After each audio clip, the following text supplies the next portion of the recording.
One star, very short. Longer than the last one. This is no good. Please show respect.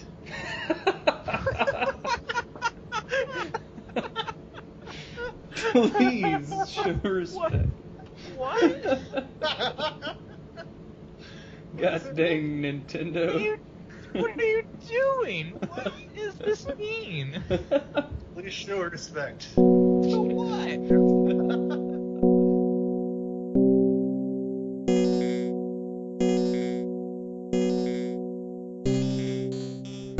Hey there, followers. Welcome to the Nerd Cult, a less than clandestine, not so secret society dedicated to all things nerdy. Not in video world this time, sad to say. Are we sad to say, Brock, that we're not in video town this time? Yeah, about that.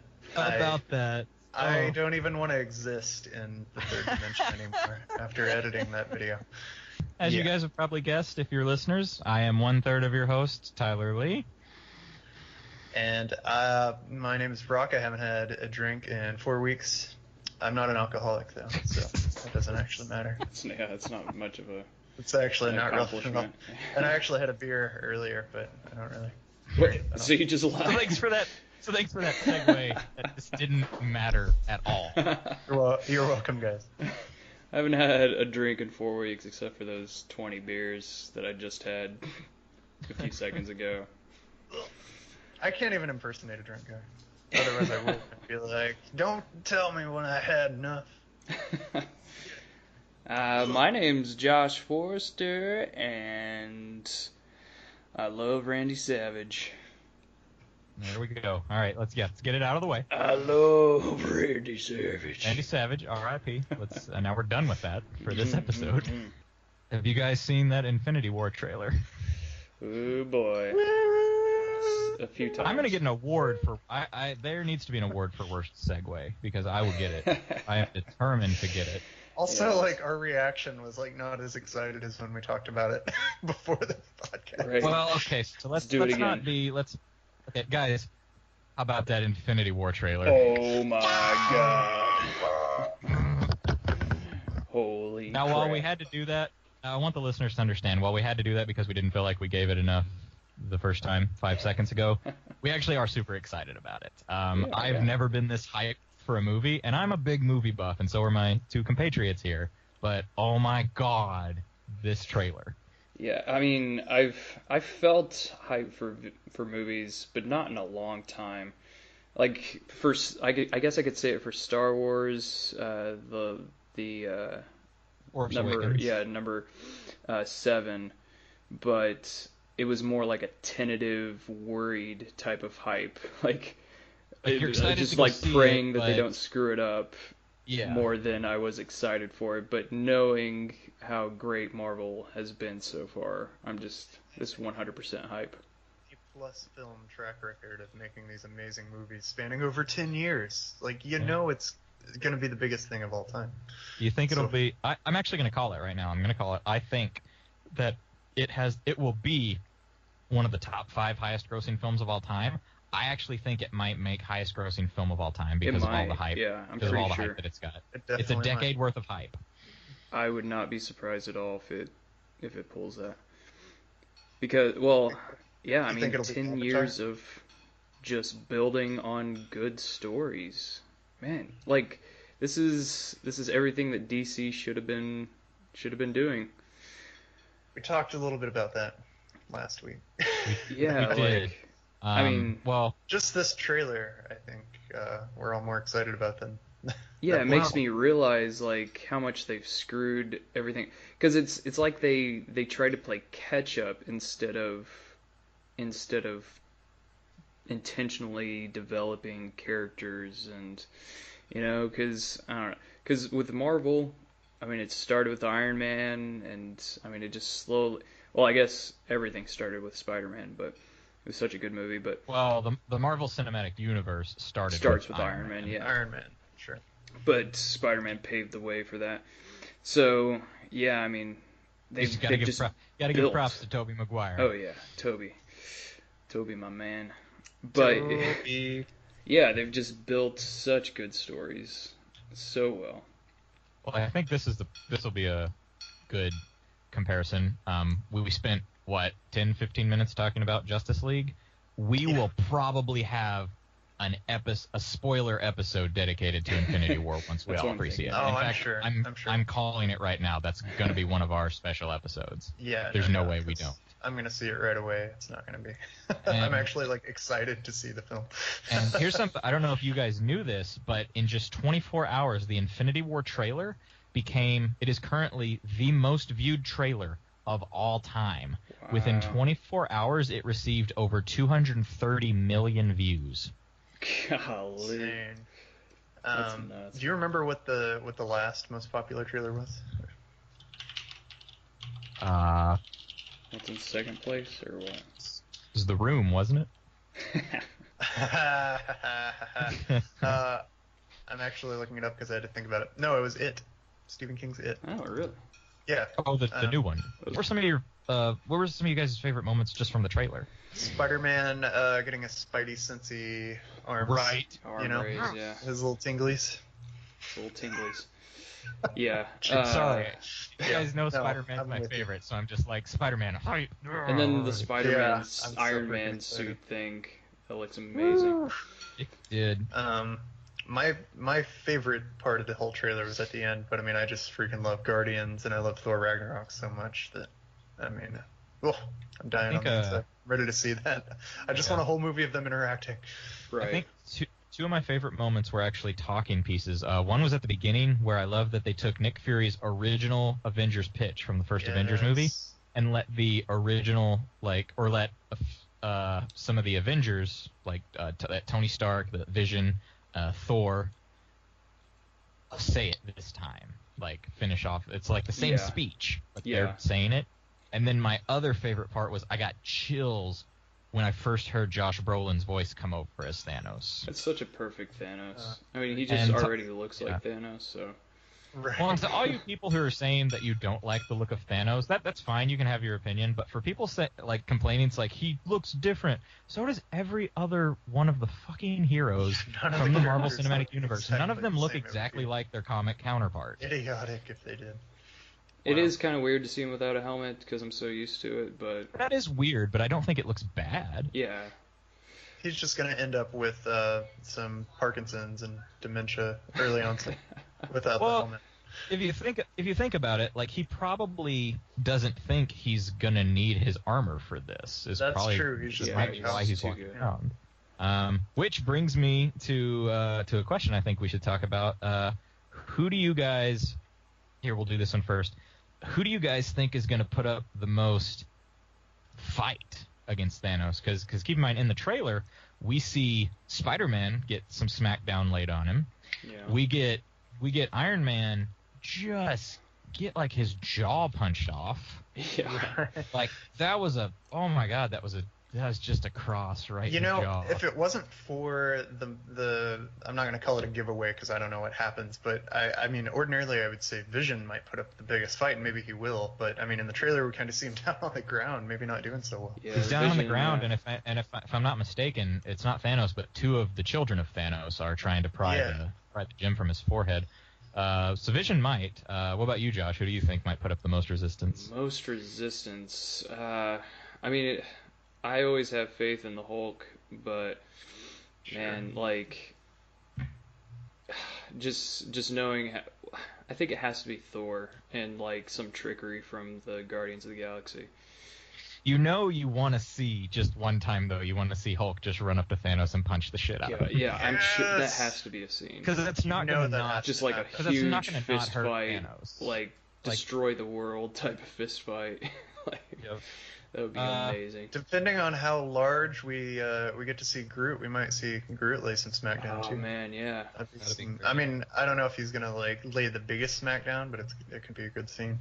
Those are great physical confrontations. The ones I'm looking forward to is I want to see some. I definitely think Wanda, Scarlet Witch, will be able to put up some fight with Thanos and the children. And she's gonna be so distraught because of the Vision. One I really want to see though, I want to see this so bad, and I think they're gonna do it. I want to see I want to see Thanos just like tearing everybody apart and just like there's everything, and then I just want Doctor Strange to just like float down in front of him and just be like, that's totally what I was gonna. Yeah. Like he's got some of the Infinity Stones, but then Doctor Strange floats in, and I'll just lose my shit. I swear to God, right in the theater. Oh my gosh. Dude, him and then Wong, Rocket Wong has been blows everybody training out this of the whole time, and he's just like Oh my helping out. gosh. Oh man, it's gonna be great. It is gonna. It's gonna be so good. I changed my answer to Doctor Strange. All right. So here I'll ask this final question. Then. Well, who do you think's gonna die? Because you know somebody's gonna die. That was my next question. I was gonna say Okay. we'll make this the last bit of discussion we do on this is who do you think's gonna die? So Josh, since you asked, Brock, who do you think? You go first. I'll go next. So I'm gonna say Iron Man. I'm gonna say we're gonna wrap up that arc. Because I mean, I don't know. I get the feeling we're gonna get some throwbacks to the first movie, the thing that led us here. And Iron Man we're gonna pioneered it. Yeah, pioneered it. I think we might see the end of his character, or at least as we knew it. Do you think it's just going to be him? Because they're talking about possibly losing several. Do you think it'll be more than him? I think it'll be more than one. That's just my current bet. Who do you think, or do you not have any idea for the others? Yeah, that's the only one I say I'm sure of. That's like my biggest bet, but all bets are off on the rest. I think we're gonna lose. For me, it's a coin toss between Iron Man or Cap. Sure. Coin toss for that. It could be either one of them or both of them, for all we know, because this is the end of the current Avengers, essentially. Right. Like this is the end of this storyline that's been building for a decade. So I think we're gonna lose either or, Cap and Captain America and Iron Man. I actually think maybe Thor. I think Thor might meet his end. Yeah, you might be right. Death of a god. Death of a god. Such a bummer, because I would love to see more Thor, like especially with Thor. I think we might close out Loki's story. Oh, both of them go. I like that's the what ones Ragnarok ends up being. The ones I'm saying, you guys are just like, feels like sorry. Right. I know. I hadn't even considered Thor. Well, it's like you said, it's all bets are off at this point for this film. Like the only ones I think that are definitely gonna survive is like I think obviously like Spider-Man, Black Panther, definitely gonna survive. I'm pretty sure that will survive. Like Scarlet, Scarlet Witch, Black Widow. I think they're fine. Hawkeye might not make it. Cap, Iron Man, Thor. Yeah. I think Hulk will make it. If any of my Guardians die, boy, Right. I saw a great thing on Facebook that was about Mantis, and it was like she didn't even want to like be involved in this. She was just there like trying to help people sleep, and they just like took her along. And someone was like, "I know she didn't want to be there. Thanos better not touch her. It's not her fault for she being wasn't there. Even supposed to be at fucking work today." Yeah. Or she saves the day. She just puts him to sleep. That's all she had to do. Yeah. Rocket what she should do is put him to sleep, and then just Hulk beats the shit out of him. Still doesn't do much, but makes him feel good. Yeah, basically. Deadpool swings in because they just got maybe they get the rights like right then. They film a scene where Deadpool swings in.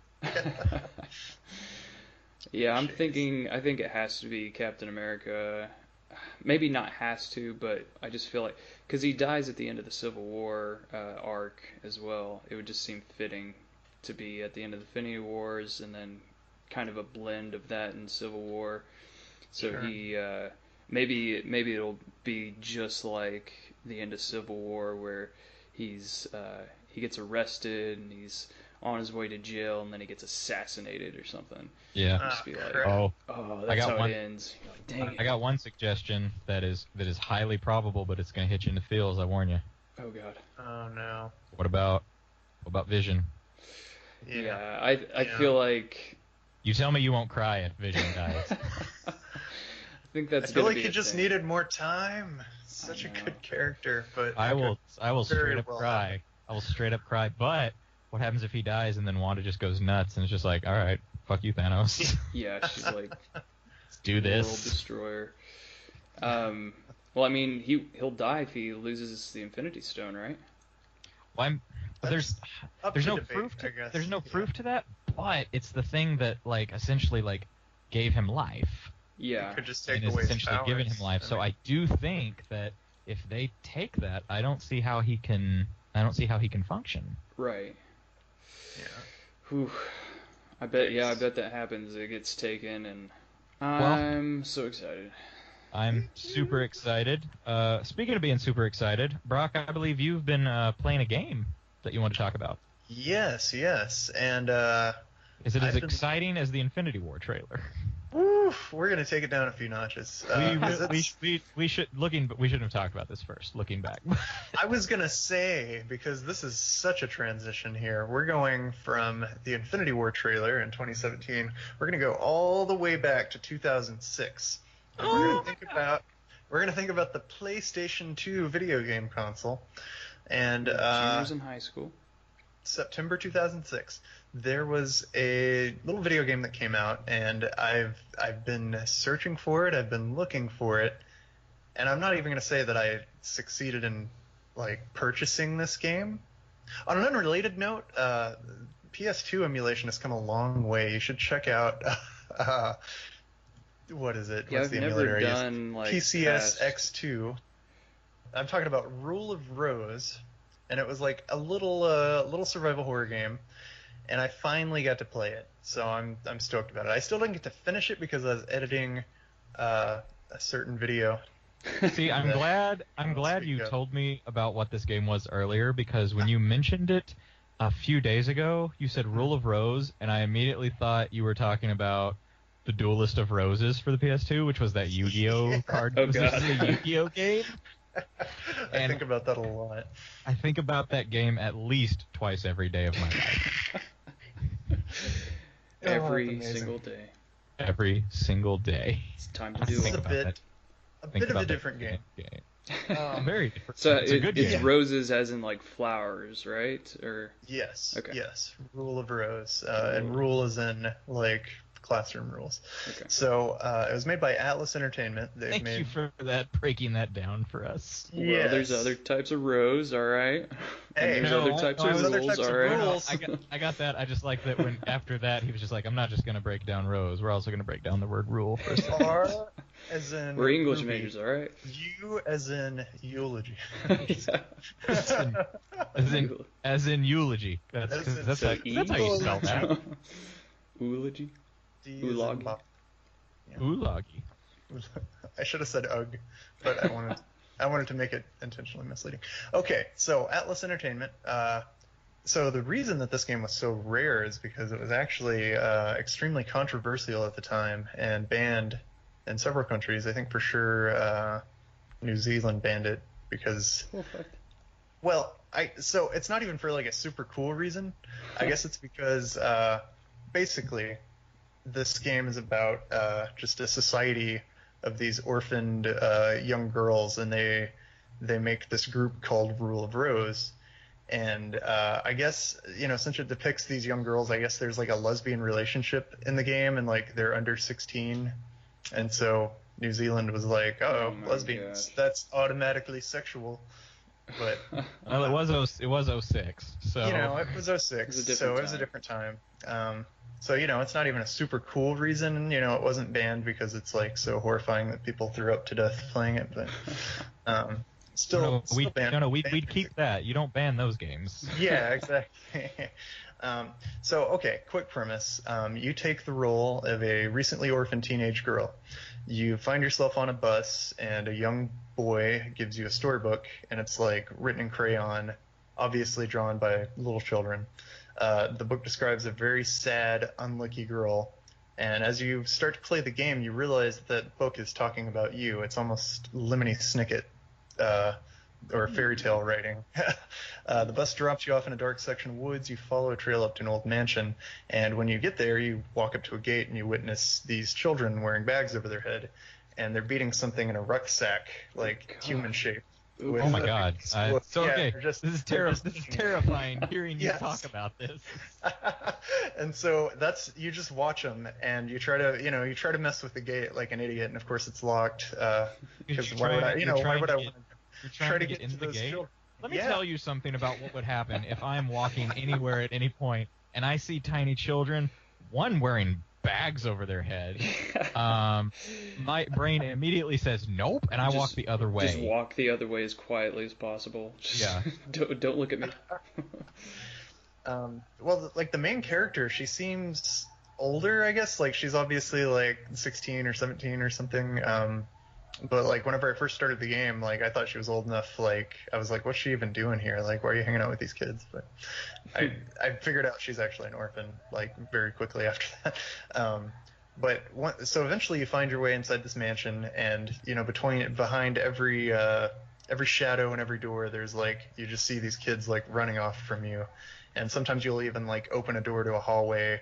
And some kid with a bag over his head just jumps out and grabs it and pulls the door closed again. Oh, nope.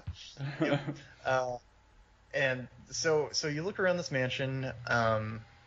It's full of mystery, and oddly enough, not as many puzzles as you would think for a game like that. Most of those survival horror games, especially on PS2, are like really puzzle based. But this is like you have to look around for stuff, but puzzles not so much. You start to find kind of notes, and as you interact with the children, it almost seems as though you didn't just get off the bus, but that like they know kind of who you are. Like they keep calling you the new girl, but it's almost like you have a history with them. They keep kind of just treating you like that you're the lowest form of human life. Oh, wow. Like they pretty much like they start bullying you. You find like a list of children, and like they talk about like like it's got their names, and like next to it it's got like princess or royalty, and like way under the student that's called dirt is your name. Oh, no. And then it's just this pile of shit. Yeah, that's right next to you.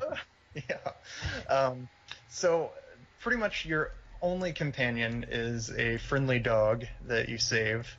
And even that is a little mysterious, because earlier in the game you see some graffiti, and it just says, "The stray dog drags helpless children away and kidnaps them." What the hell is wrong with this game? The premise that you're describing terrifies me to my very soul. Right. And I have played through Amnesia: The Dark Descent, which is the scariest game I've ever played through. And I'm like alone in my apartment looking both ways when you describe this game. I'm just like, remind me of Amnesia at the end of this. So the dog ends up being a very good boy, I would say. He's a real good boy. Because you can train him to smell items, and he will kind of track their source. And as you find other items, it kind of makes a web. Like, say you find like a cigarette or a shoe, like he'll find the sock or something, and then the sock will have like 2 or 3 related things. Like it might take you to the laundry room, or it might take you to the person who the sock belongs to. Sometimes you don't want to find them. So that kind of makes a lot of the gameplay later on. You never really know what's going on after a certain point. Basically, as I said, you kind of uncover this hierarchy of like a secret society of children. They're mostly little girls, and it's called the Rule of Rose. You learn that their intentions are not just mysterious, but like really, really hateful. At one point, you get finally overtaken by them. They sneak up on you, and they pour water on you. They humiliate you, and then you're thrown into a coffin, and they start dragging you off. And whenever you wake up, you're kind of given this, like, you're just in this torture room, like you're tied up, and you're like, where am I? It doesn't look anything like the earlier portion of the game, and you're kind of given a quick sort of like, kind of rundown of what you're doing there by this sadistic little kid. And when you get free, you start exploring, and you realize you're on a Zeppelin, because the game is set in the 30s. What? It doesn't really explain why or how you got on the Zeppelin. When at least. Zeppelins were all the rage? Zeppelins were, between World War I and II, perhaps in an alternate history. And there's there's not many adults. You encounter 1 or 2 adults, but it's all pretty much run by these children, and no idea where the mansion went. But occasionally, if you look at a mirror or something, you get kind of a prompt that says, for just a second, the area behind me almost reminded me of the mansion from before. It's really strange. What the heck? Yeah, very, very creepy. Part of what makes the game so interesting, like I said, is the gameplay. Like, instead of the puzzles, or sometimes like in Clock Tower, or what's the other game with the Haunting Grounds, I think it was called, and you also had like a dog companion. Those games were based around like hiding from your enemies, and you didn't have a weapon. This is like you eventually do get weapons, and there are sort of things that you can either fight or run away from, but that's like less about what the main gameplay is about, because more of it's like almost an exploration type game. Like there were a ton of times that I was like, I have no idea if I'm going the right direction or like what I'm supposed to be doing, and then I would find exactly that. Like I would find exactly what I was supposed to find, and I've never been stuck so far. So it's really bizarre. I don't remember playing another game quite like that, where it's like really linear, but I don't know if I'm ever doing the right thing. So part of the fun is just I love going back to some of these games that I never had a chance to play back in the day. PS2 is my favorite era of like early gen 3D stuff. So going back, it's always like a little creepy to me, because like some of my favorite games are Silent Hill, and I just love the way just the textures look. I love the feel, and like the just kind of the layers and extra stuff they put into even the sound design of most of the games is always kind of cool. And this one's no different. It has, I guess one of my main complaints about this game is like they have the same soundtrack melodies over and over. It drives me kind of crazy, but it's a really cool soundtrack, I'll say that. So I mean, it's, the sound design and like the budget's obviously not as high as like the Resident Evils or Silent Hills or anything like that, but it's cool. It's cool stuff. Well, like I said, it sounds terrifying. Just those moments. Maybe like the whole game, but I guess it sounds like it has a very creepy air about it, which I appreciate. But anyways, yes. Now that we got Brock's game out of the way, Josh, why don't we talk about some games, plural, that you and I have been playing lately? Josh, did you get a Super NES Classic recently? Oh, yes, I did. It is everything that I hoped it would be. Amazing. I really love it. I recently got one as well. It only took me, 3 frickin' months to finally track one down. And Brock, you got one too, didn't you? You sons of bitches. I didn't get one at all. I got nothing. Nobody's selling them. Nobody's got them. Here, this will be a good time. I don't know if you guys knew this. A couple of weeks ago, I was on another podcast. I guest starred on another podcast that I used to be on called The Firmware Update. You can check that out at firmup.com. Anyways, one of the hosts to that, Joe Garcia, a friend of mine, we were talking about the SNES Classic Editions. This is when I didn't have one. And the regular NES? No, the SNES, the okay. Super NES. Malcolm has one, I believe, and Joe had, I believe, 3? What? And he told me that, and just over the mic, I was just like, I hate you so much. And then he proceeds to, while we're recording, sends me a picture of them stacked on top of each other. Sure. And I was just in the middle of the podcast. I'm like, oh, I hate you. You're such a terrible person. I like to think that all 3 of them are plugged into one TV, using up like 3 or 4 HDMI inputs on one of those TVs. Yeah, just like a freaking jerk. And like pouring syrup on them and stuff. Just to, I don't know this person. So outside of trying to find it, Josh and I have got to play it, and Josh, I don't think I'm exaggerating. It's everything I dreamed it would be. Well, the thing that, like, I've played emulators and stuff like that, but the problem is that it just doesn't feel the same. With this, you get your Super Nintendo controller back. Talk about that controller. Yeah, there's no way to play these games outside of the controller. It's just so nice to go back to how it's supposed to be played. It's that original design. It's the purple and the light purple buttons. Yes. Yeah. That controller is what it's all about. I mean, I haven't played with the SNES Classic because I'm not privileged, but I mean, that was one of my favorite controllers. Privileged is what I constantly think of when I think of my life. Oh yeah. Privileged. White. You are a white game male. Stops. Because I'm rolling in the dough. Well, okay, as a white male, yes, I am privileged. I'm not arrogant enough to think that I'm not. But outside of that. Good save, buddy. As I said, I get it. Yeah. So yeah, which games have you been playing the most on there? Well, I started up immediately Super Mario RPG Legend of the Seven Stars because as we talked about, it's my favorite game of all time, tying only with occasionally Shadow of the Colossus, which that didn't come on the Super NES, so I didn't get to play that one. But I stopped myself.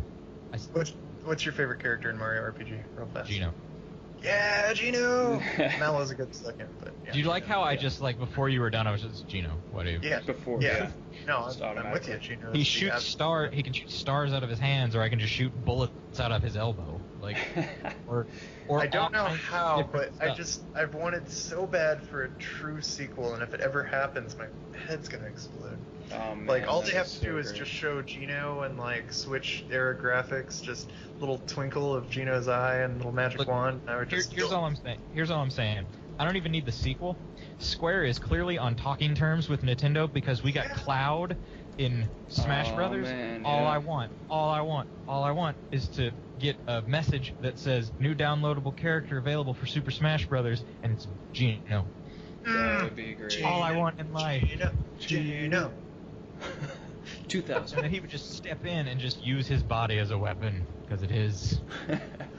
But anyways, I immediately stopped playing that because I knew it was going to suck me in, so I could dabble in some other ones. I fired up Star Fox. I forgot how fun Star Fox for the Super Nintendo was. Granted, the Nintendo 64 one is the best in my opinion. Yeah, it's so hard to tell what the heck's going on in the Super Nintendo version. Yeah, I remember that. It's still fun, but man, is it hard to tell what's going on. Still super fun.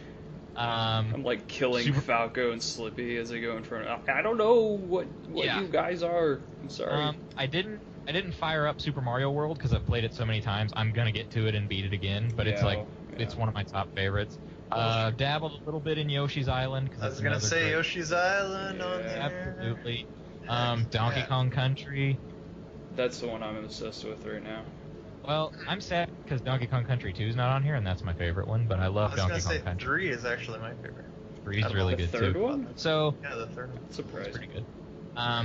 So I've dabbled in a little bit of them. I haven't made it to any of the other ones, but God, just every game on here I want to play, like Secret of Mana, Punch Out, Super Mario Kart, Castlevania 4, Earthbound's on here, Super Metroid. I did play a little bit of Super Metroid. So Super Metroid's one of the. Ooh, I have a link for you guys. There's this guy. Goodness, I can't think of the name. Well, that's perfect for our listeners. No. One second, I'll tell you. I believe the YouTube username is, if my internet will load. I'll just cut all this out. Just cut me out. No, I believe it's called Luminosity. Anyway, basically, it's like once or twice a week he releases a video, and he's been remaking every single song from Super Metroid in cool. Modern synthesizer form. Yeah, hang on. I have to listen to it. Yeah, it's so good. Hang on just one second. That's not it. If my page would load, I will share it. Well, continue talking. I'm not cutting any of this out either. It's all staying. Oh, good. That's what I wanted. I had forgotten how insanely frustrating Punch Out was. Right? Oh my god.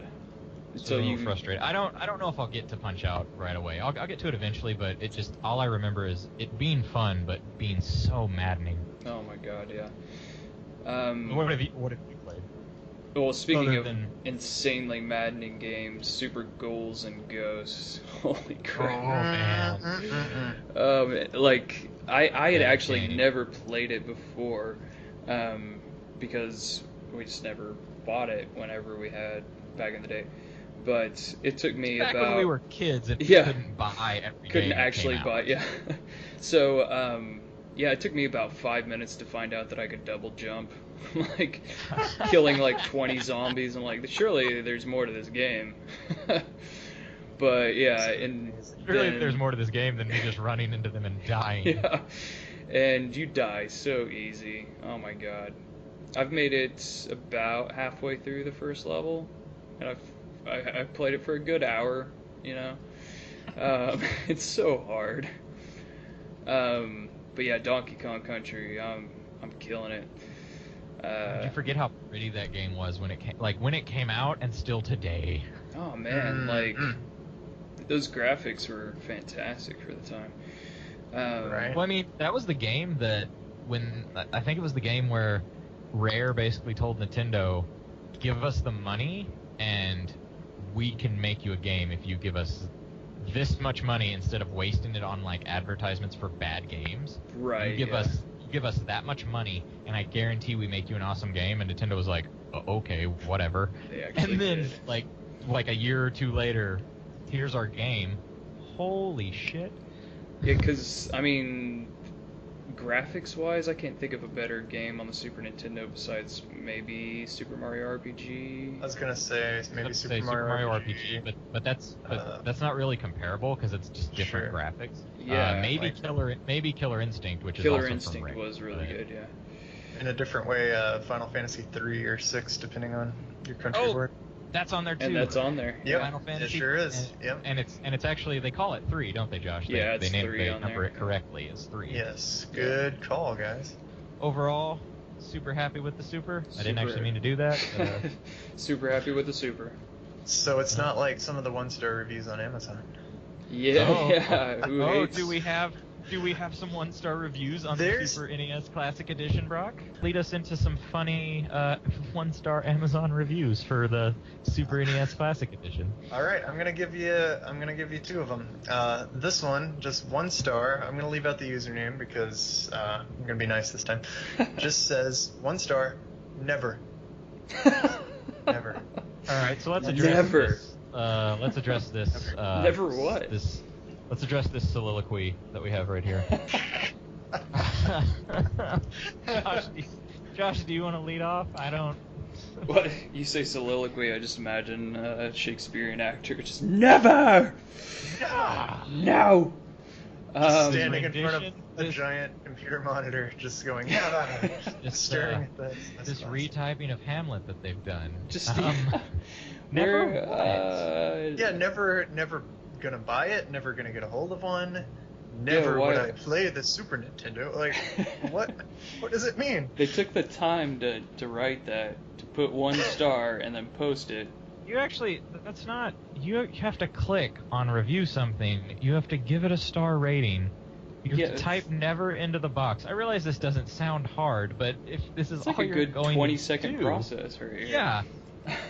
Never. Then you click submit. No punctuation. It was capitalized. Just the word never, though. Never. Well, there's no punctuation because it's not a sentence. Maybe they had a stroke I and fell on the enter key and... Yeah, just maybe he meant to say, like, never had a chance to play it because it never came in or something. And he's dead now.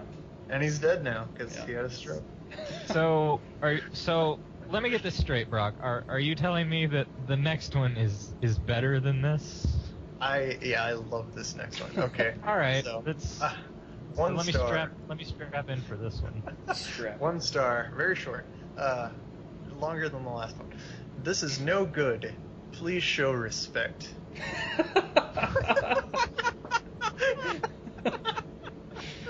Please show respect. What? God dang Nintendo. What are you doing? What does this mean? Please show respect. To what?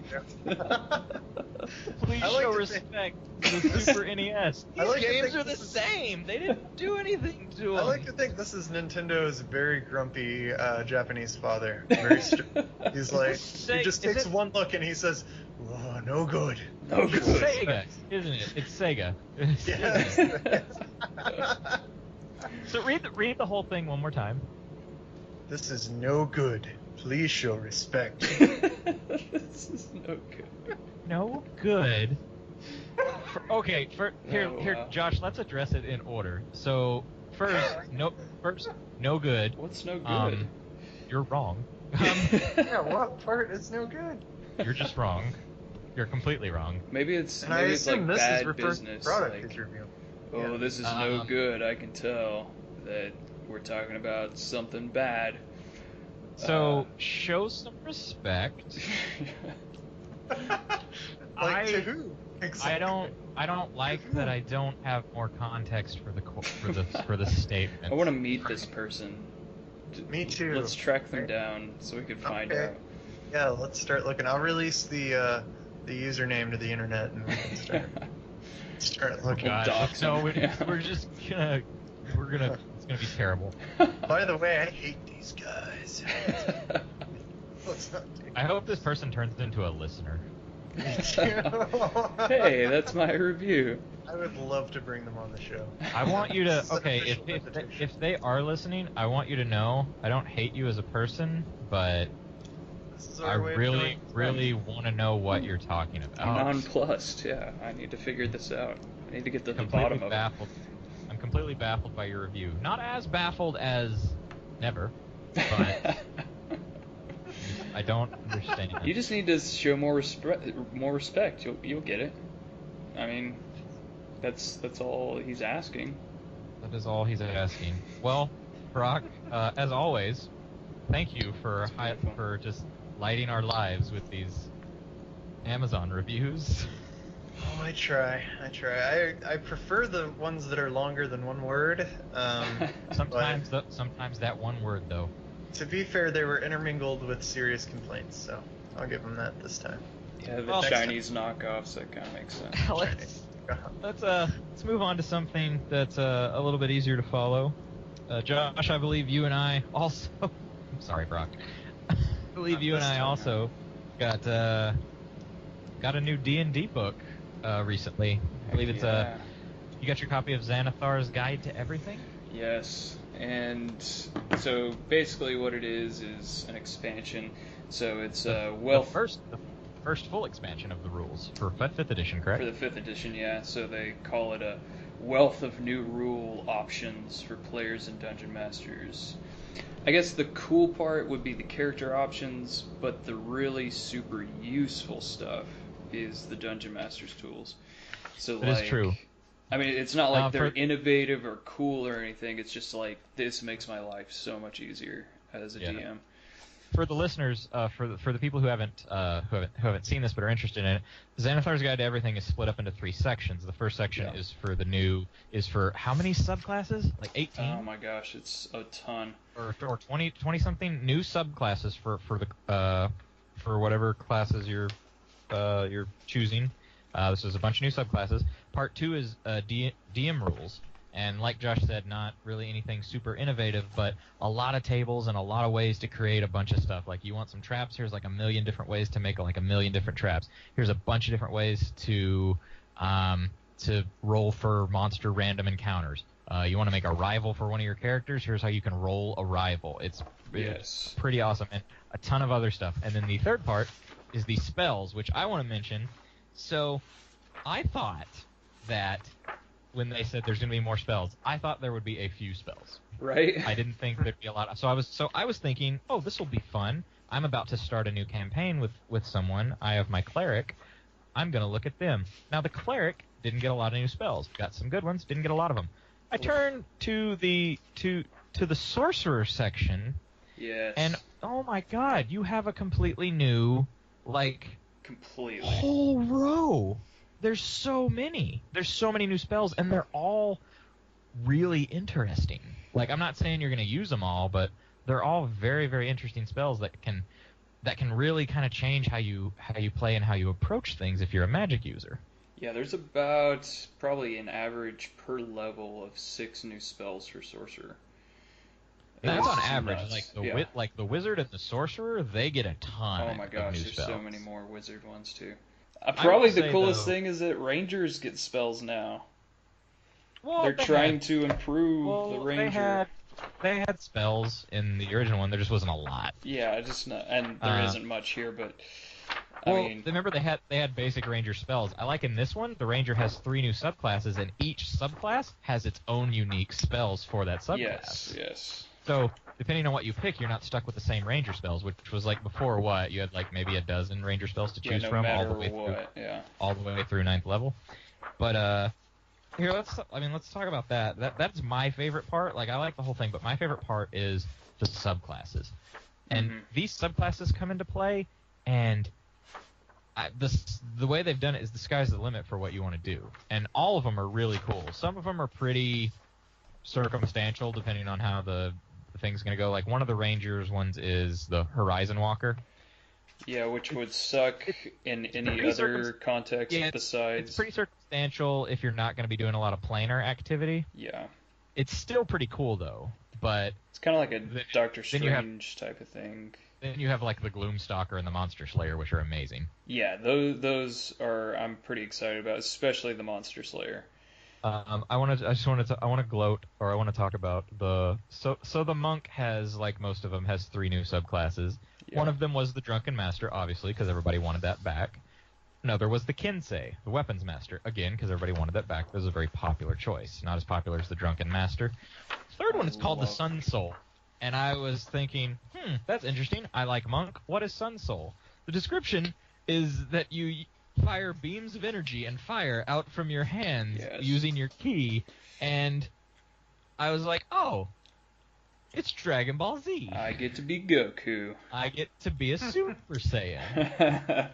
Dude, alright, so here's my favorite. The Paladin Oath of Redemption. This would be just so much fun to roleplay. So, literally, you have taken an oath that no matter... It's kind of like Goku, I mean, if we're talking about Dragon Ball Z. Like, no matter what, you try to turn people to good instead of killing them. But, I mean, if they can't turn, then you kill them. So, you give everybody as much chance as possible to turn good and redeem themselves, and then you resort to actual violence.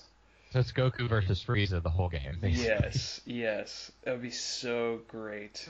If you, just imagine going up against Strahd von Zarovich or something, and you're like, I know there's some humanity in you, and you're trying to save Strahd, the 500-year-old vampire who only lives for pain and destruction. I wouldn't recommend that unless you're looking for some laughs, right? Because he will laugh at you and he will fuck your shit up. He'll destroy you. If anybody's even dabbled in Curse of Strahd, it'd be so much fun to play though. Yeah, all of these classes though that I saw are just look like they'd be so fun to play. A lot of favorites have come back, which a lot of people are happy about. Like I said, the Drunken Master for the monk. Yes, The fighter got the Arcane Archer, so that's back. The Samurai, which was very, very much wanted by fans. So the Samurai is back. The Hexblade for the Warlock. Yes, that one's awesome.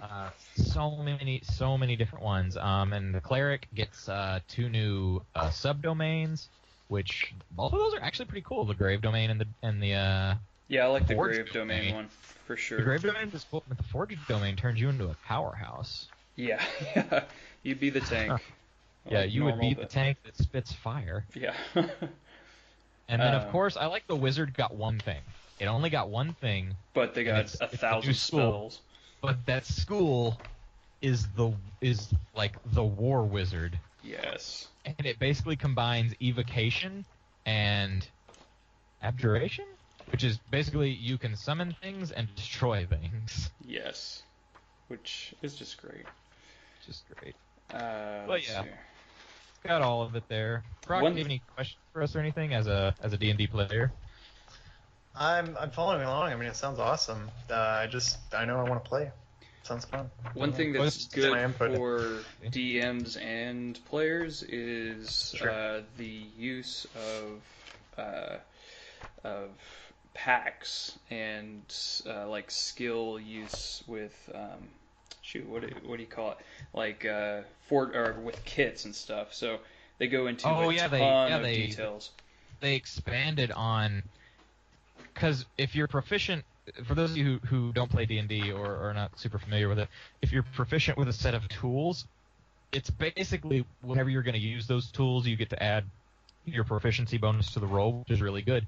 But in Xanathar's guide, they broke it down to where, like, if you're using your tool for a specific thing in a specific way, it breaks it down per skill and tells you, like, if you're using your tool with this skill, this is kind of what you would be doing with it.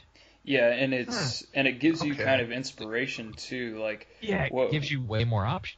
Yeah, like what would I do with brewer supplies? Well, you can detect poison, you can identify what type of alcohol it is, you can ignore the effects of alcohol. Cool. Yeah.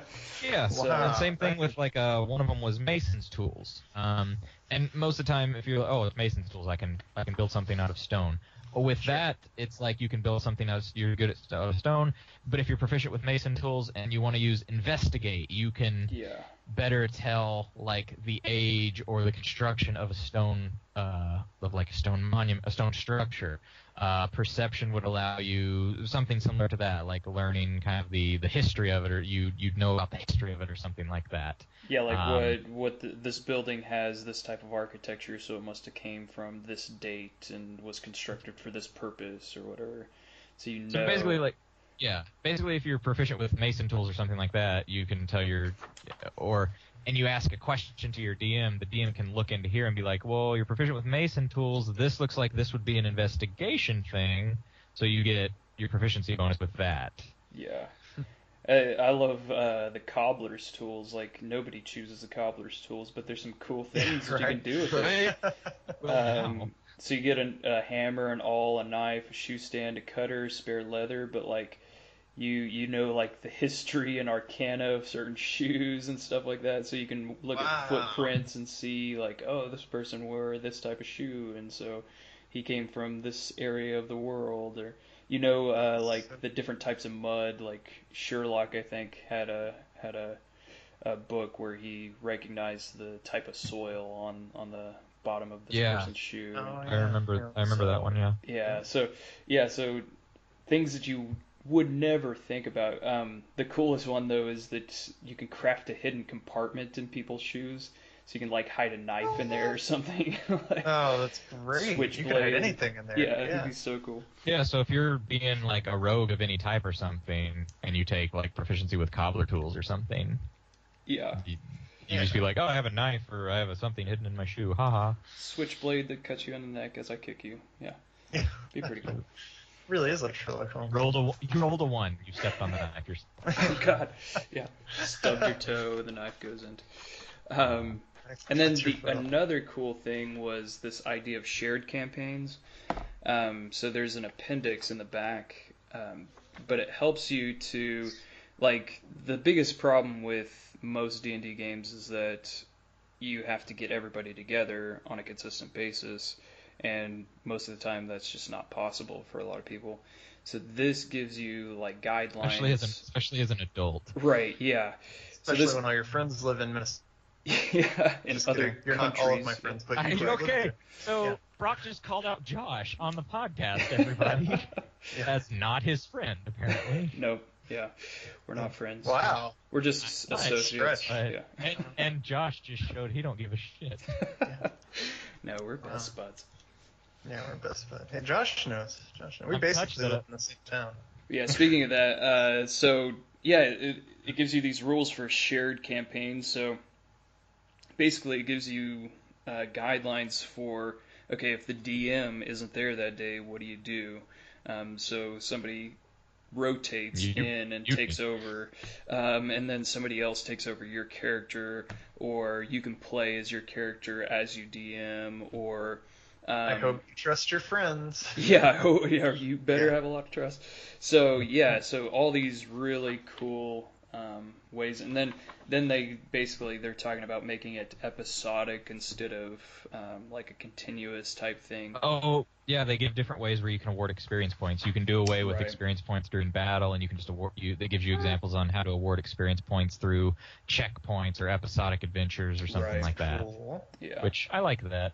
Basically, it's stuff that as a DM you kind of have to deal with already before the book was written, because it's just, for a game like this, you can't have everything in the rule books. There's going to be things that come up that are like, I don't know how to deal with it. And basically what Xanathar's Guide is, it's nothing that you haven't had to deal with before, but it's a bunch of rules that they came up with where, hey, I bet this comes up, or when this comes up, here's a way that you can better deal with it instead of having to just come up with something on your own. Here's a really cool way to supplement something in. Whenever I finish reading the DM portion, I feel like I had stress lifted off my shoulders. That's how I'm like, holy crap. All the things that I usually worry about are pretty much gone. I have a book that I could turn to figure things out. And of course, I'm not going to always use these rules or anything like that, but just having them there just quick. You can't be tied down. You can't be tied down to the rules as a DM, otherwise no one will have any fun. But these are, from what I've seen, these are so good for. Because I mean, come on, it's just like, for this adventure, like say you're in a rush or something, or say you just can't figure it out, and you're like, I'm gonna want them to do some random monster battles. How would I? Oh look, there's a section right here that's like, we're gonna help you out with some more detailed monster battles. Also, you're gonna give each of the monsters a little bit of a personality. Yeah. Here's a little box right here that can give them like a drive and a reason for what they're doing, and you can just roll a D8 and figure it out. Like. Yeah. Well, I like that you can roll a D8, or you can just look at the table there and just pick one. Yeah. It gives you all these great options. But so we're gushing about this. Obviously, if you're a DM, if you're just a D&D player at all, and if you're interested in DMing, definitely pick up Xanathar's Guide to Everything. If you're just a player, definitely pick it up because the subclasses spells are worth it alone. That's awesome. Here's my favorite 1-star review of Xanathar's Guide. Yes. Okay, so we got 1-star reviews for Xanathar's Guide to Everything. All right. Okay, I'm ready to hear this. All right, so one star. No sticks to snakes. Look that up in like the index or something. There's gotta be something about snakes and sticks. I don't like it. And it's like the main thing that they do in their D&D campaigns are the old snakes. Okay, here it is. Turn sticks to snakes. Because you can't just add it into your campaign. You have to have it in a rule book, right? Yeah. So wow. Yeah, this is from Men in Magic for the cleric. So that spell. Supplement 3 from the original D&D. Okay. So the last time it was in there was Advanced D&D. Advanced Dungeons and Dragons. Jesus. Yeah, you just turn sticks into snakes. And this guy gave it 1 star. Guy hates that spell. Yeah. Why did they add that back? All right, he was DMing. Here's what happened. He was DMing, and he was really going hard through it. He had his story figured out. He had everything, and he's like, you know what? This encounter, you're in a forest, and he has it all set up. Like he's been planning this for days, guys. He's been planning it for days. And they're in a forest, and they come to a place where there's just like these sticks blocking their way. Just some sticks. Just some sticks blocking their way, but they're magic sticks. So we can't get past these sticks. Can't push them over. And this uppity shit again, this just fucking uppity wizard guy, just looks at it and goes, sticks to snakes, and they turn into snakes, and he just flips the table and says, God damn it! Oh man, that's why. That's the only thing I can think of. That's what happened. In case you guys were wondering what the extensive backstory of this guy who reviewed this was. Yes. Yeah. I just gave it to you. I know that guy. Please show respect, he seems. Please show respect. No good. To the snakes. No good. He said no good. It's probably Kevin Durant on there, because we all know he's a snake. He's a snake. He's a snake. Is he a snake like Larry Bird the bird? Yeah, if we have a top snake list, he's number one. Next video. Top snakes. I've talked about sports all I can in this podcast. So, what was it? A minute? I'd say it's been a slam dunk. It's like 10 seconds. Oh, back of the. It looks like we've talked about everything. But we have some listener questions. Yes. I was looking at them on. We got some listener questions from Facebook.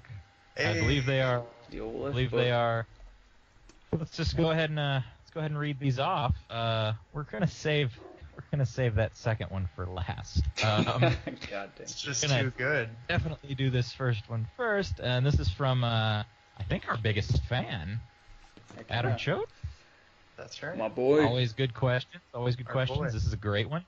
If you could make a video game, what would you want in it, and what would it be called? I think that's a great question. And why don't you guys go ahead? I've always wanted, back when I guess they're still doing this, but back when people started making gritty reboots and stuff. I want a gritty reboot of Pokemon where it's like an underground, like dogfighting type style, where if you Your lose, dogs are barking in the background. I know. yeah, as my dogs are barking. He Yeah. says no. Where if your dog, or not your dogs, if your Pokemon like die, they don't faint, they die. Like, so all this, you're like, oh, I love this Pikachu so much, he's my best friend, and then you get jumped in this alley and he defends you to his death, and you're just like, no, and then you have to go out and find a new Pikachu, and then you form this relationship. But he'll that's not never as good. replace your old Yeah. Pikachu. It's never as good, and the old Pikachu So in a gritty seems... reboot, would I be able to just use one Pokemon Oh to god, fight you all can the ask Pokemon? that. That's not how you play the game. In this one, that is how you play this game. There's no way you do. Yeah, They sure. die. There's no way that would work. But how That's much how I want to. how much more careful would you be? It would be like Fire It'd be Emblem, like right? It'd be like, yeah, the permadeaths. Yeah, that'd be. I love Fire Emblem. That'd be, and I I love would, that feature. I would play that game, but I think this said a lot about you as a person. Just to say that. Just wait for It's- mine, because he basically stole some of what I was going to use. No way. Mine's Yeah. pretty simple. Mine would be like a simulation of my life, and it would just be Better. a bunch of it'd be a bunch of socially awkward moments. Oh God. And of me just saying the wrong things, and I would Press X to say the right thing. Oops, I meant Right. Y. press X to say the right thing, and no, it's press like triangle to say the right thing, but lo and behold, it's on the Xbox and the Nintendo. It's not on the PlayStation. There is none. Because that's the perfect metaphor, and it would be called "What the fuck are you doing?" And every time you press the wrong button, your character just jolts uncontrollably and just starts moving all around. It would be my It life. farts. It would ask for button prompts that are on controllers for other systems that you're not playing it on. And it would just be called "What the fuck are you doing?" And that's what I do, because Sometimes it would just delete your save files. Oh it would God. always delete your save files every I'm gonna time. let my dog in so he stops barking. It would delete your save files in the middle of your save file while you're playing it. It threatens to delete all your Or other it would files. delete parts of it where you thought you knew how to do something, and then all of a sudden you didn't. Like, for instance, you get later in life, and all of a sudden, for some reason, even though you're in your 20s now, it looks like it deleted being able to talk to women.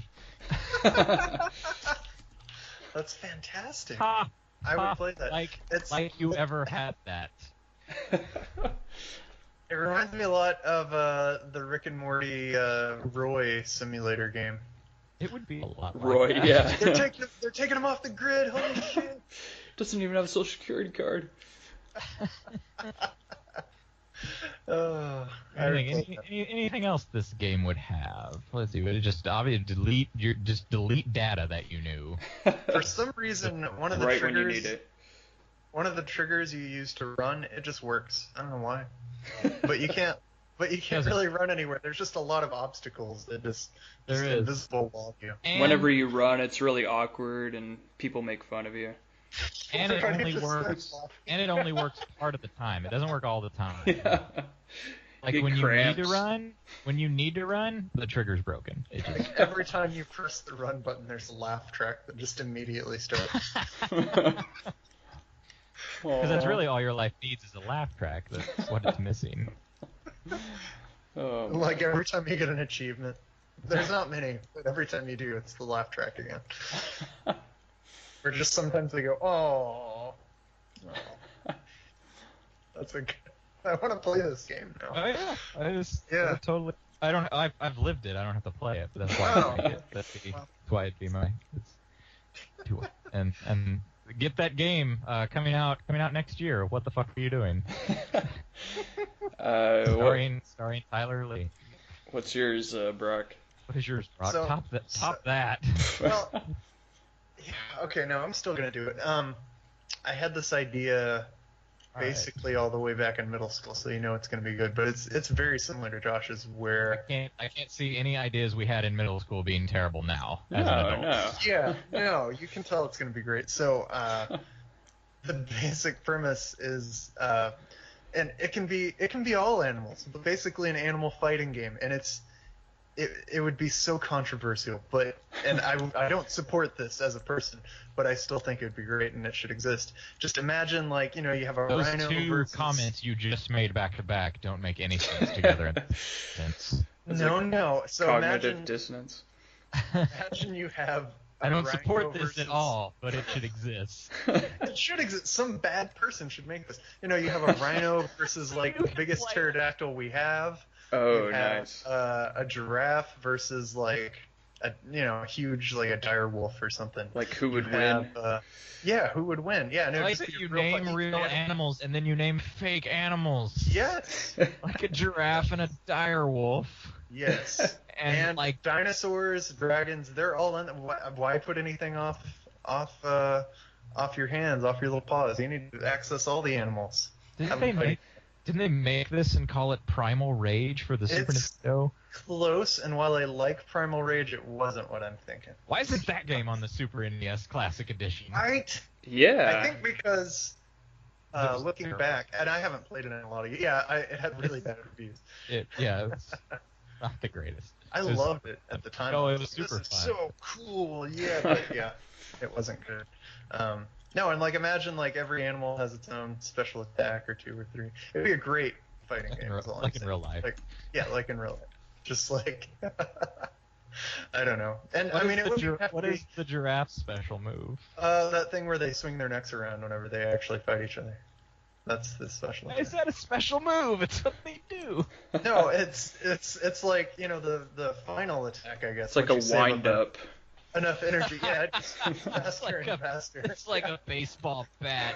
It doesn't even have to be that large scale. Imagine like a peacock versus like a corgi, Yeah, that would be good. Yeah, think of that. I am totally imagining that right now. And it's amazing. Really violent animal game. This is what you would make. No, I'm saying somebody should make this. And somebody. If you could make a video, and what would you call it, Brock? What would it be called? Animals punishing other animals. You had Primal Rage. Animal punishment. Yeah, would this one just be called like Domesticated Rage? Is this a fighting game or is it more like a simulator? Like. No, it's definitely a fighting game. What you said.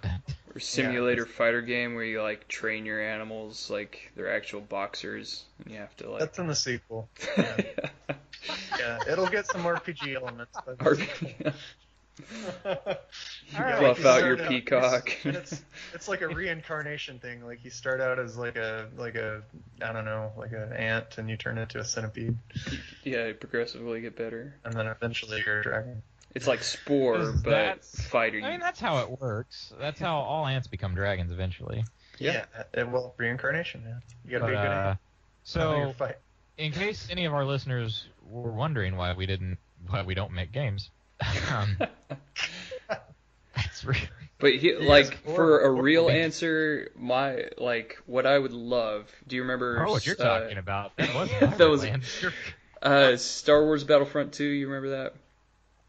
Galactic Conquest. Do I remember that? Oh, yeah, the good one? Yeah, the good one. Not the new one that came out. So you have the Galactic Conquest thing, which is so much fun. I love that concept. What if you took that concept and turned it into like a world conquest game like Risk? So instead of rolling dice to decide who wins or loses, you actually go onto the battlefield and fight. So even if you're outnumbered, you still have a chance, if you're skilled enough, to win and protect your land.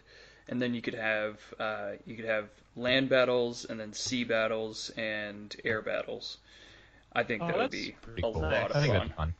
Okay, well, if we're doing like a real one, and it's just really quick, like what game we would make and what we would call it. Okay, you chose that one. Mine would be one of two things. It's very simple. It's called Super Mario RPG Legend of the Seven Stars 2, or it's called, wow. or Or it's called The Last Guardian, and this one doesn't suck. And it doesn't suck. Yeah, that's nice. Or it's a proper sequel to Shadow of the Colossus. Right. Those are my two real ones. Brock, what's your real one? I guess functional controls. The super short real one. If you could make any video game, and what would you call it? Not where it's animal abuse. No, I had this idea that maybe would have been more popular a couple of years ago, where it's set up. Josh didn't like the direction we were going with this comedy bit, so. Yes, very serious. It is a serious simulation game. This is game. the most serious podcast. So imagine like a large scale, like a larger scale. Remember those tower defense games that were really popular on like Flash and stuff like that? Yeah. Imagine tower defense games are fun.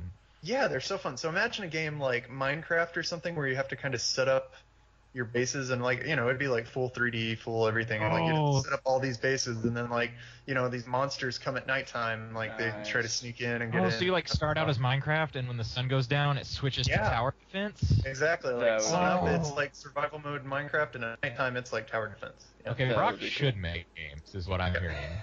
Like Josh and I shouldn't, because we would just recycle concepts and make like a game we want that's already there. I want to play. Just make it better. That's all. Brock would actually make something super cool.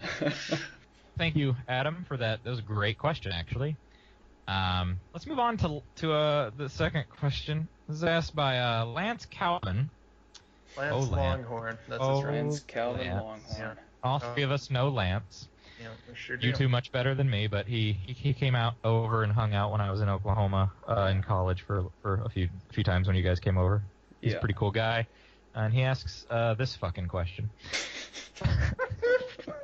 Lance Calvin asks, which Nickelback album do you consider worthy of becoming the soundtrack to your life? Well, this is easy for me. It's easy. Okay, that album Brock, which one? Well, my favorite album that I think should be my life soundtrack is Nickelback's Shrek Volume 3 All Star. Yeah. Oh my god. Just that one song on repeat.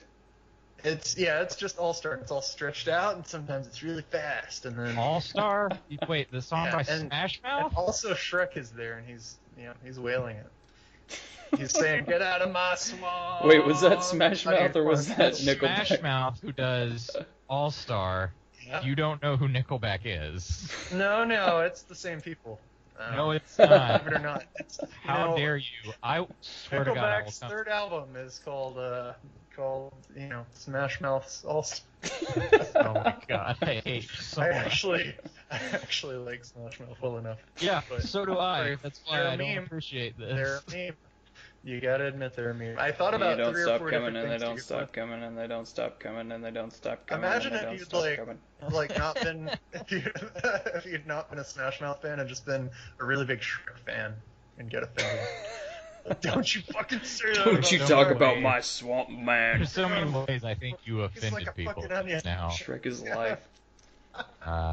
I'll be the unpopular opinion and say there's been some Nickelback songs that I liked. Fuck you if you don't. I don't care. There's been they do have songs millions of fans, so I'm doing something. They do. I mean, they don't do anything special, but I don't like hate them, Nickelback. But... They're certainly not like my favorite band, but okay, so that's Brock's.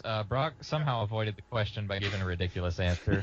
We've never ever done that podcast ever. It's not a real answer. You said the wrong band and the wrong song. They're on Shrek, right? No. Don't you talk about Shrek. They might be, but it's not that song. Shrek is love, Shrek is life. For all I know, they are on Shrek, but not that song. Okay, Josh, your turn. Which Nickelback album? I like that Lance assumes we know the album. Well, it's obviously Silver Side Up. Came out on September 11th, 2001.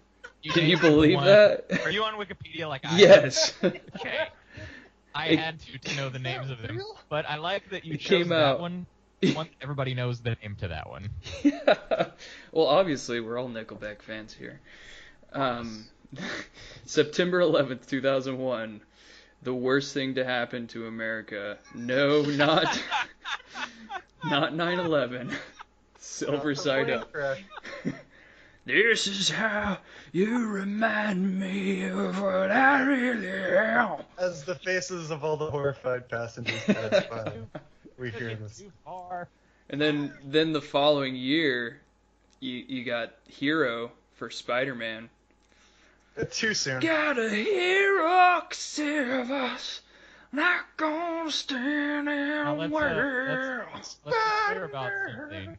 Be clear about something. The song Hero was sang by Chad Kroeger, the lead singer of Nickelback, and the lead singer of Saliva. Oh, Saliva! I forgot about Saliva. Whose name escapes me. I can't remember the lead singer's name to Saliva. Saliva had not a Nickelback song. No. Josie Scott. Chad Kroeger Josie is Scott Nickelback. Chad Kroeger is Nickelback. Yes, Wasn't Guy Fieri one of the Nickelbacks one time? Say his name again. He was Say the his bassist. name again. Say it again. Guy Ferrari. He's the cousin of Guy Fieri. Guy Fieri. This is how you say it with a flourish. Fieri. Or you can say how I say it, Guy Fieri. Fury. I say it different Nick every Fury's other brother. I just love that. I heard it just barely. It's Guy Ferrari. What is his name? Say it again, bro. Guy Ferrari? Yes, Ferrari. yes it is. That's a good I tried name. to think of a third one. I got nothing. I got no other pronunciations that could be. I know which Nickelback's album would be my soundtrack.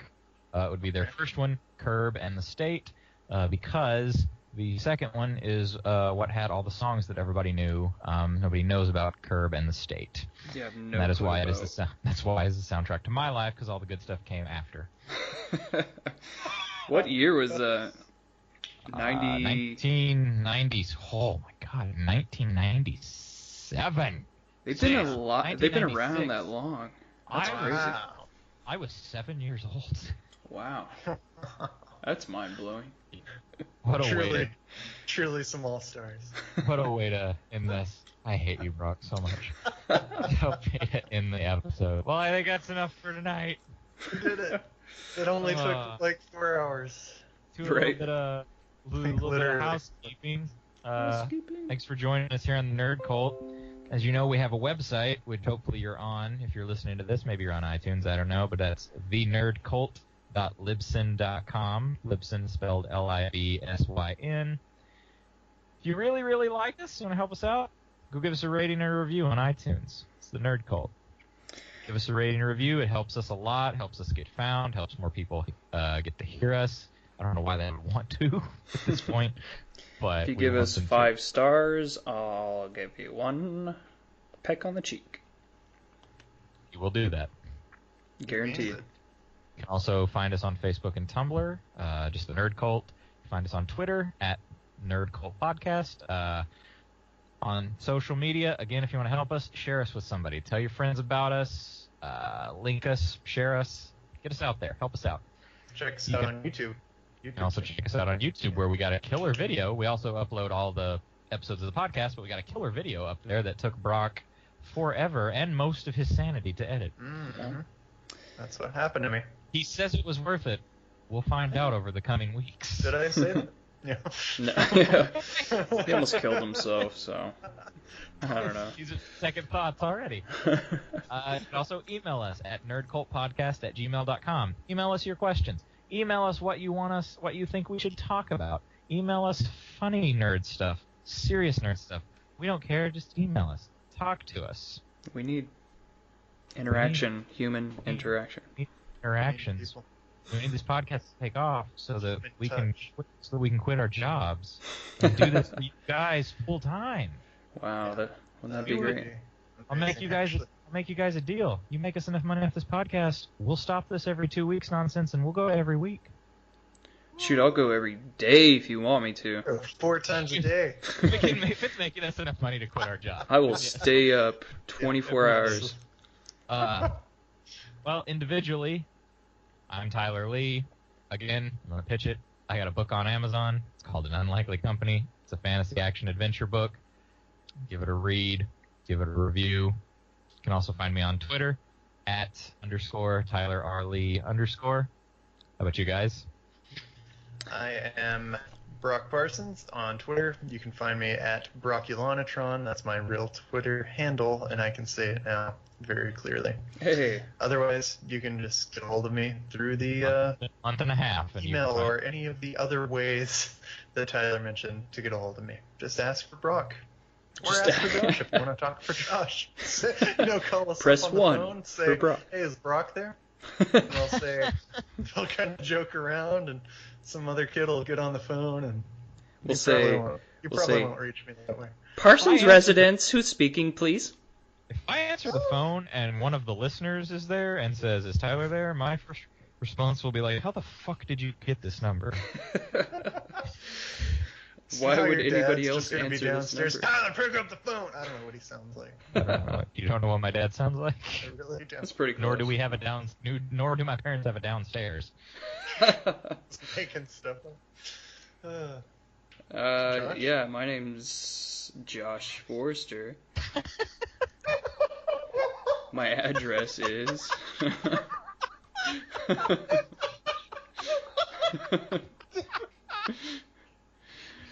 I don't know. What is my name?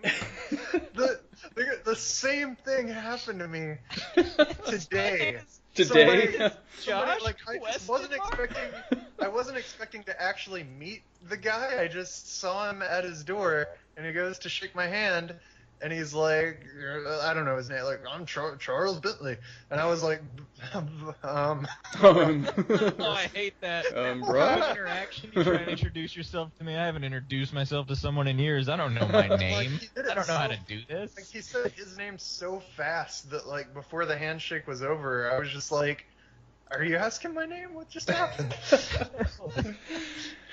But yeah, you can follow me on at Josh D. Forrester on Twitter. Still trying to do 50 sonnets, 50 weeks. I got essays to grade, and mouths to feed, so follow my adventures. Yeah, I'm trying my best. Just pray for my soul. It's hard. I hope so. I'm ready to take some more photos, do some more photographs. All right, I think we're done. Right. All right. Well, guys, once again, thanks for joining the cult, and remember, never don't bubble.